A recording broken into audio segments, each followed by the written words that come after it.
Hello viewers, কেমন আছেন সবাই? আশা করছি সবাই আল্লাহর রহমতে অনেক অনেক ভালো আছেন। আরও একটি নতুন টেক নিউজ ভিডিওতে আপনাদের সবাইকে স্বাগত। ফাইনালি 14 ফেব্রুয়ারি Realme বাংলাদেশ মার্কেটে লঞ্চ করতে যাচ্ছে Realme 9i এই স্মার্টফোনটি। Realme অলওয়েজ কম দামে ভালো কিছু প্রোভাইড করে থাকে, এবারও এর ব্যতিক্রম নয়।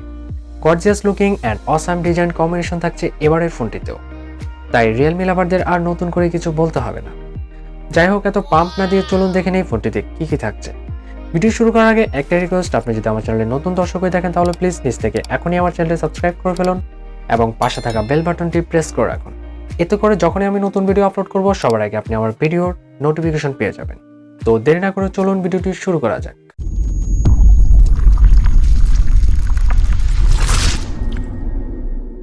বন্ধুরা, আমরা কথা বলছিলাম Realme 9i এই স্মার্টফোনটি নিয়ে।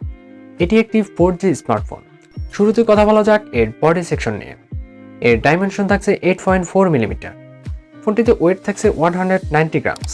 ফোনটির ফ্রন্টে থাকছে গ্লাস এবং ব্যাক এবং ফ্রেমে থাকছে প্লাস্টিক। ফোনটির ডিসপ্লেতে থাকছে 6.6 ইঞ্চির IPS LCD টাচ স্ক্রিন। এতে রেজলিউশন থাকছে 1080x2412 পিক্সেল। থাকছে মাল্টি টাচ স্ক্রিনের সুবিধা এবং এর ডিসপ্লেতে থাকছে 90 হার্টজ রিফ্রেশ রেট। ফোনটির অপারেটিং সিস্টেম হিসেবে থাকছে Android 11 Realme 2.0। ফোনটিতে চিপসেট ব্যবহার করা হয়েছে Qualcomm Snapdragon 680 6 ন্যানোমিটার টেকনোলজি এবং CPU থাকছে octa-core 2.4 GHz। ফোনটিতে GPU থাকছে Adreno 610। ফোনটিতে RAM থাকছে দুটি ভেরিয়েন্ট 4GB এবং 6GB এবং ROM থাকছে দুটি ভেরিয়েন্ট 64GB এবং 128GB UFS 2.1 এবং সাথে মাইক্রোএসডি স্লট ব্যবহার করার সুবিধা থাকছে। ফোনটির প্রাইমারি ক্যামেরা থাকছে 50 megapixel wide angle lens plus 2 megapixel macro lens plus 2 megapixel depth sensor এবং এতে সেকেন্ডারি ক্যামেরা থাকছে 16 মেগাপিক্সেল ওয়াইড অ্যাঙ্গেল লেন্স। ফোনটি দিয়ে আপনারা সর্বোচ্চ ভিডিও রেকর্ড করতে পারবেন 1080 পিক্সেল 30 fps এ। ফোনটিতে থাকছে 3.5mm জ্যাক এবং থাকছে লাউড স্পিকার ফ্যাসিলিটি। এতে ফিঙ্গারপ্রিন্ট সেন্সর থাকছে সাইড মাউন্টেড। ফোনটিতে ব্যাটারি ক্যাপাসিটি থাকছে লিথিয়াম পলিমার 5000 mAh। চার্জিং হিসেবে থাকছে USB Type-C পোর্ট এবং 33 ওয়াটের কুইক ফাস্ট চার্জার। ফোনটি আপনারা দুটি কালার ভেরিয়েন্টে পেয়ে যাবেন, ব্ল্যাক এবং ব্লু। ফোনটির অফিসিয়াল প্রাইস বাংলাদেশ মার্কেটে ধারণা করা হচ্ছে 20,000 টাকার মধ্যে থাকবে। চলুন এক নজরে দেখে নিই ফোনটির ভালো এবং খারাপ দিকগুলো। প্রথমে আমরা কথা বলবো ফোনটির ভালো দিক নিয়ে।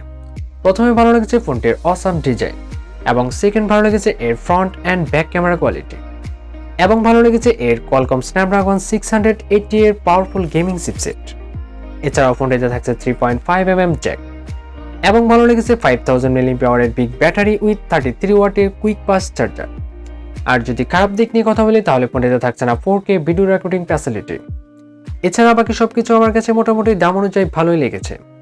যাই হোক, আপনার কি মতামত সেটা অবশ্যই কমেন্ট সেকশনে জানাতে ভুলবেন না। যদি ভিডিওটি ভালো লেগে থাকে তাহলে প্লিজ লাইক করবেন এবং শেয়ার করে দিবেন আপনার বন্ধুদের মাঝে। ভিডিও শেষ করার আগে একটা রিকোয়েস্ট, আপনি যদি এখনও আমার চ্যানেলটি সাবস্ক্রাইব না করে থাকেন তাহলে প্লিজ নিচ থেকে এখনই আমার চ্যানেলটি সাবস্ক্রাইব করে ফেলুন এবং পাশে থাকা বেল বাটনটি প্রেস করে রাখুন। তো বন্ধুরা, দেখা হচ্ছে পরবর্তী ভিডিওতে। সে পর্যন্ত সবাই ভালো থাকুন, সুস্থ থাকুন। আল্লাহ হাফেজ।